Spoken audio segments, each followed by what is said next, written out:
नमस्कार। मैं हूं विजेंद्र। आप देख रहे हैं द डायलॉग का व्यूज रूम। आज व्यूज रूम में चर्चा होगी भेड़िए की। मित्रों, भेड़िया आया, वास्तव में भेड़िया आ गया है। यह मजाक नहीं है, बल्कि उत्तर प्रदेश के बहराइच इलाके की हकीकत बन चुका है। 9 से ज्यादा लोगों की भेड़ियों ने जान ले ली है। दर्जनों लोग घायल हो चुके हैं। मां की गोद से बच्चों को छीन करके भेड़िया अपना निवाला बना रहा है। कुछ माओं की कहानी भी सामने आई है कि अपने बच्चों को भेड़िए के मुंह से बचाने के लिए बहुत ही संघर्ष किए, घायल हो गई, बेहोश हो गई। ऐसी बहुत सारी कहानियां आ रही है भेड़ियों के आक्रमण को लेकर के। वन विभाग की अनेक टीमें भेड़ियों को पकड़ने में लगी हुई हैं। कुछ भेड़िए पकड़े भी गए हैं और कुछ को पकड़ना बाकी है। स्थानीय विधायक ने भेड़िया से मुकाबला करने के लिए अपने बंदूकें भी उठा ली है। चारों तरफ भेड़ियों की ही चर्चा है। एक दहशत का माहौल है। इन हिंसक जानवरों के निवास पर मनुष्य ने कब्जा कर लिया है। अब भेड़िया जाए तो जाए कहां? भेड़िया अब आदमी के जंगल में घुस गया है और तबाही मचा रहा है। भेड़ियों के साथ साथ तेंदुआ, गुलदार जैसे हिंसक जानवर भी मनुष्य की बस्तियों में आ धमके हैं। मनुष्य की बस्तियां इन दिनों बहुत ही दहशत में है। बच्चे यहां से पलायन कर रहे हैं। माता पिता अपने बच्चों को ननिहाल भेज रहे हैं, बुआ के यहां भेज रहे हैं, मौसी के यहां भेज रहे हैं। शाम ढलते ही लोग अपने घरों में दुबक जाते हैं। रात भर जग के गांव के लोग गांव की पहरेदारी में लगे हुए हैं। शाम ढलते ही भेड़िया भेड़िया इसकी चर्चा शुरू हो जाती है। मित्रों, भेड़िया अपनी क्रूरता के लिए प्रख्यात है। प्रख्यात नहीं, भेड़िया अपनी क्रूरता के लिए कुख्यात है। यह गाली का पर्याय बन चुका है। अखबारों में भेड़ियों की चर्चा बहुत होती है, खास करके 2 पैर वाले भेड़ियों की। काम जिनका हिंसक पशु सा शक्ल से जो आदमी दिखता है। आइए भेड़ियों को लेकर के सर्वेश्वर दयाल जो बड़े कवि हैं ने अपनी कविता लिखी, थोड़ा उसे पढ़ लिया जाए। इस कविता में अभिव्यंजना कम, अभिधा ज्यादा है। क्या कहते हैं सर्वेश्वर दयाल सक्सेना? भेड़िया गुर्राता है, तुम मसाल जलाओ। उसमें और तुम में यही बुनियादी फर्क है। भेड़िया मशाल नहीं जला सकता। अब तुम मसाल उठा, भेड़ियों के करीब जाओ, भेड़िया भागेगा। करोड़ों हाथों में मसाल लेकर एक एक झाड़ी की ओर बढ़ो। सब भेड़िए भागेंगे, फिर उन्हें जंगल के बाहर निकाल बर्फ में छोड़ दो। भूखे भेड़िए आपस में गुर्राएंगे, एक दूसरे को चीथ खाएंगे।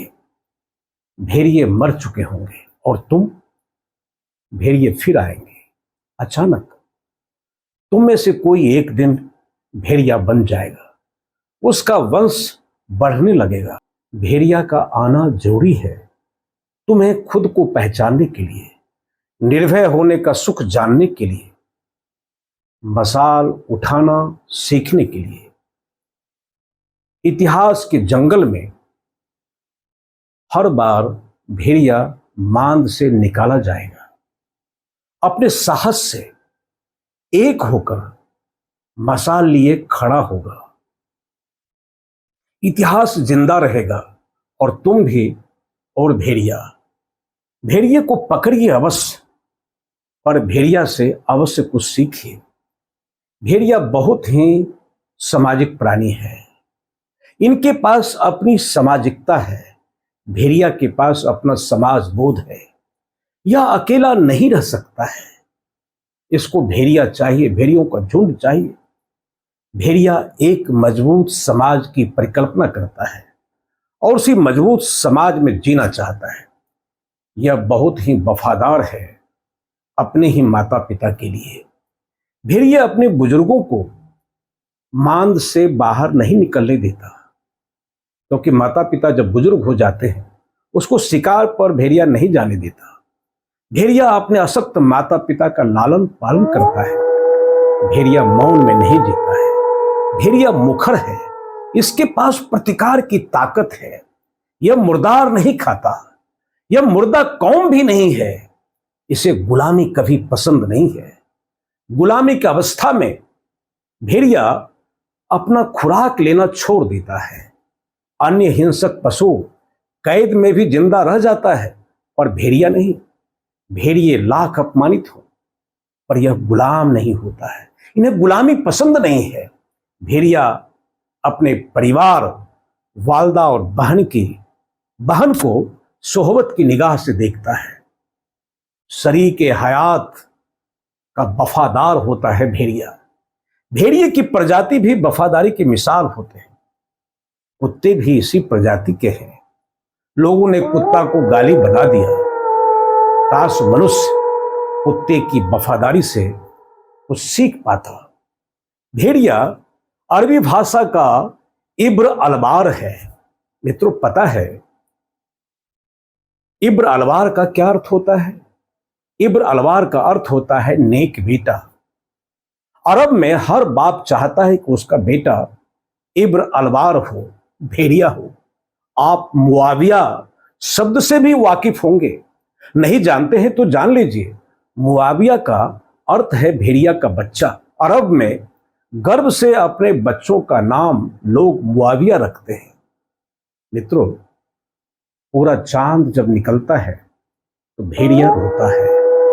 इस रुदन में अपनेपन की तलाश होती है। भेड़िया शेर की खाल में हो या भेड़िया भेड़ की खाल में हो, भेड़िया अपना धर्म नहीं छोड़ता है।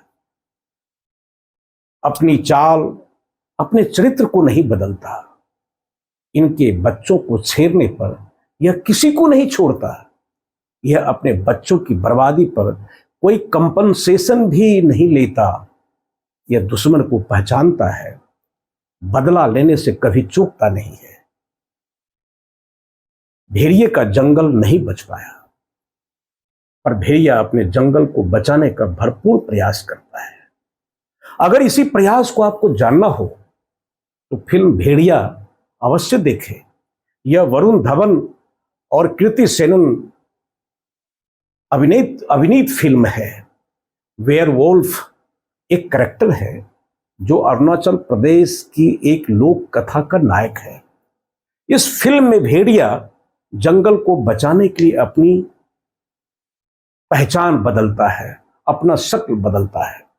भेड़िया मनुष्यों की जाति में आकर पछताएगा, वह कहां आ गया। भेड़िया से ज्यादा खतरनाक मनुष्य प्रजाति यहां मौजूद है। भेड़िया के बारे में मैंने अभी ही चर्चा की है। भेड़िया अपनी बहन बेटी को किस तरह सोहबत की नजर से देखता है। भेड़िया अपने वालिद का ख्याल रखता है। हाइब्रिड भेड़िया तो यहां भी मौजूद हैं जो अपनी मां बहनों को सुरक्षित नहीं छोड़ता। भेड़िया को अवश्य पकड़िए, इनको अपने स्थान पर जरूर पहुंचा दीजिए। लेकिन जो कुछ सीखना हो इन भेड़ियों से सीख लीजिए। भेड़िया अपनी जाति के लिए वफादार है, पर यह मनुष्य जाति, यह तो अपनी ही जाति का खून पीने को आदी है। अभ्यास हो गया है इनको अपने जातियों का खून पीने का। अपने भीतर के भेड़िए को भी आप जानिए, इसके गुण धर्म को समझिए। नमस्कार। फिर व्यूज रूम में हम इन्हीं रोचक संवेदनशील विषयों को लेकर के हाजिर होंगे। सरकार से निवेदन है, संजीदा होकर के भेड़िया को पकड़िए और उन्हें उनकी जगह पर छोड़ आइए। अगर जंगल गुजरते रहे तो हिंसक जानवर मनुष्य की बस्तियों में आते रहेंगे, आप रोक नहीं पाएंगे। नमस्कार।